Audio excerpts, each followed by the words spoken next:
A worry-free, stress-free, and fear-free life. Perhaps we all want that. But that's probably not going to happen. That seems absolutely unattainable. However, there's one person who perhaps achieved it, and how he did it is quite surprising. Diogenes, the most fascinating philosopher in history, who took his philosophy seriously by embracing poverty and living in the street. He voluntarily rejects all the wealth, material possessions, reputation, and status. He literally owns nothing but the cup he uses for drinking, which he then threw away when he saw a child drinking from his hands. Diogenes is one of the founders of the philosophy of Cynicism. The name cynic derives from the ancient Greek word kunikos, which means dog-like, because they live just the way dogs are. For the cynics, the acquisition of material goods, higher status, wealth, and power makes people corrupt and evil, and also brings stress, worry, and anxiety. They blame them and criticize society and authority for making people immoral. For them, all people are naturally good, but how society works makes us evil. Diogenes doesn't conform to the social norm and lives his life the way he wants, because for him, the way society lives will just bring misery, stress, and worry to oneself. The behavior of this man Diogenes seems ridiculous. The fact that he intentionally lived in the street is hard to imagine. That was his way of revealing his philosophy, not in theory, but in action. And because he doesn't write anything, we need some help from the other philosophies to back up his actions. So here are the 3 lessons from Diogenes the Cynic that you should apply if you want serenity in your life.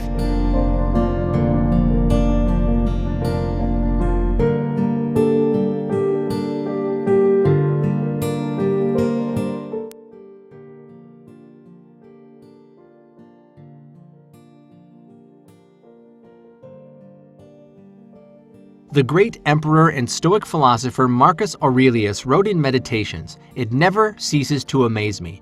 We all love ourselves more than other people, but care more about their opinion than our own.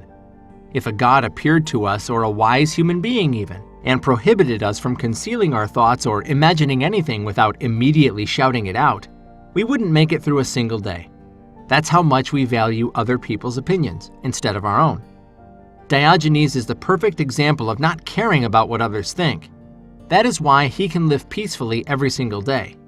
He lived in the street, defecated in the theater, pleasured himself in public, and even urinated on someone who was insulting him, without worrying about what others thought of him. But of course, we're not supposed to do that. That's just Diogenes' thing. Anyway, worrying about how others perceive you is an obstacle to live at peace, and the source of anxiety for some people.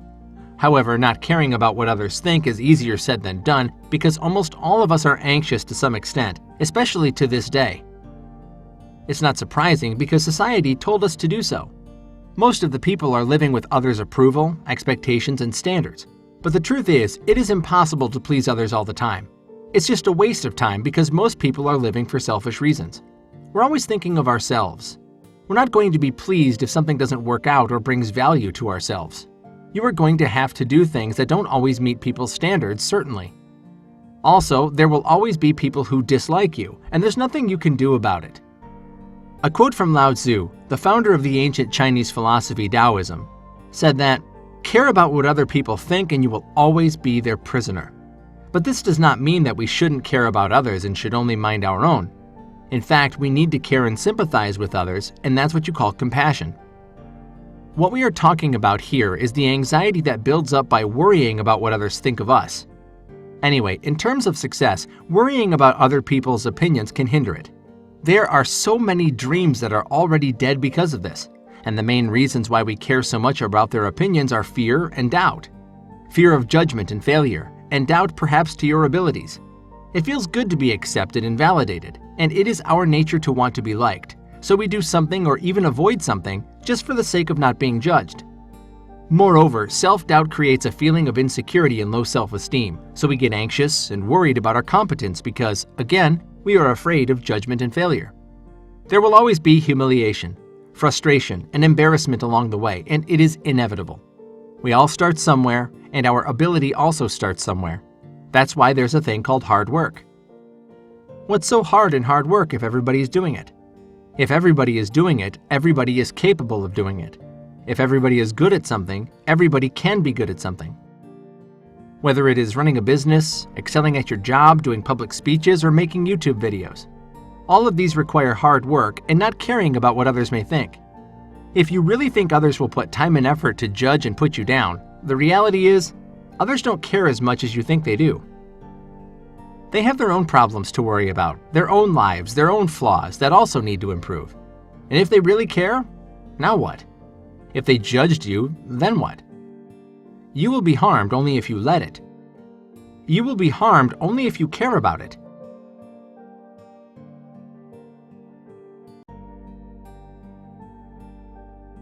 If you do not worry about what others think, say, or do, but only about whether your actions are just and godly, you will gain time and tranquility, Marcus Aurelius wrote. Life is too short to worry about what others say or think. Don't let that be a hindrance to live every moment peacefully, because at the end of the day, it's just their opinion, and it doesn't even matter.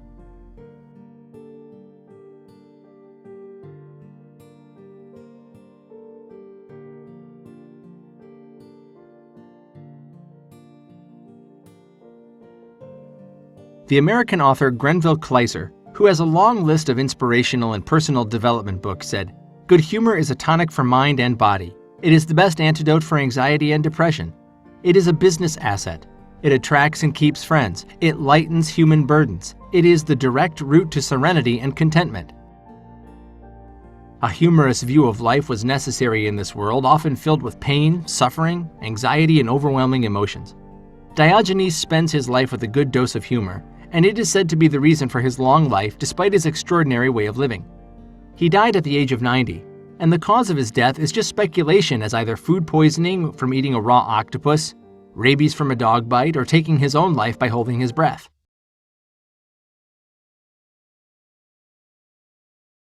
Diogenes didn't take life so seriously. He spent his life worry-free, and he can be happy effortlessly. We are social animals. We want to be happy, to have fun, and to laugh. Life is more bearable with humor and laughter. As the renowned author, neurologist, and psychiatrist Viktor Frankl wrote in his best-selling book Man's Search for Meaning, "It is well known that humor, more than anything else in the human makeup, can afford an aloofness and an ability to rise above any situation, even if only for a few seconds." Humor and laughter have a wide range of benefits, and it is proven by science. It can lower your blood pressure, reduce anxiety and negative emotions. It is an immune booster, a natural antidepressant, stress reliever. It is good for the lungs and the heart. What else? It can burn calories, relieve pain. It is a sign of friendliness and kindness, and it communicates security and human connection.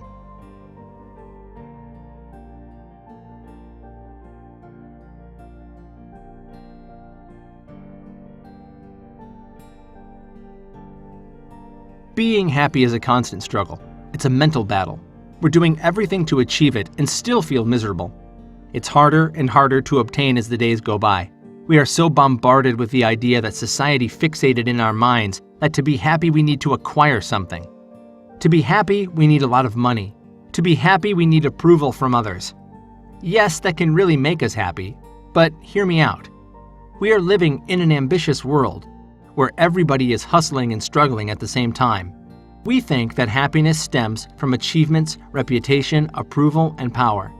And that way of thinking is the reason why so many people are depressed, anxious, discontented, and unhappy. You are hardly going to be happy with simple things in life and constantly feel dissatisfied and miserable if you think that happiness stems from those. Diogenes, in fact, is happy with the simplest thing in life, just the idea of being alive. Being alive in the first place is a privilege that so many people don't experience for long.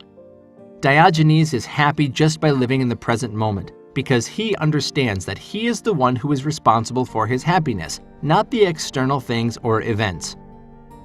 But many people nowadays make it complicated by looking at the other side, allowing our happiness to be contingent on circumstances that are out of our control.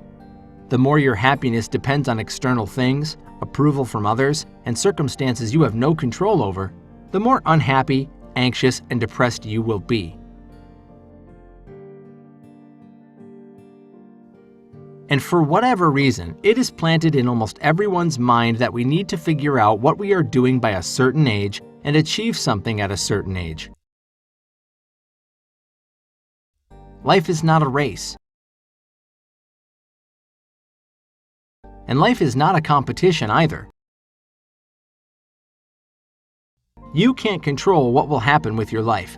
Life is so unpredictable. You just have to always do your best and go with the flow of life. Of course, you need to set goals and have plans, but make sure you don't set unrealistic expectations because expectations really hurt. And also make sure you accept everything that happens because, shit happens. Lao Tzu said, "If you are depressed, you are living in the past. If you are anxious, you are living in the future. If you are at peace, you are living in the present. The past is gone. The future is not yet to be uncovered. The present is all you've got. Live it. Enjoy it."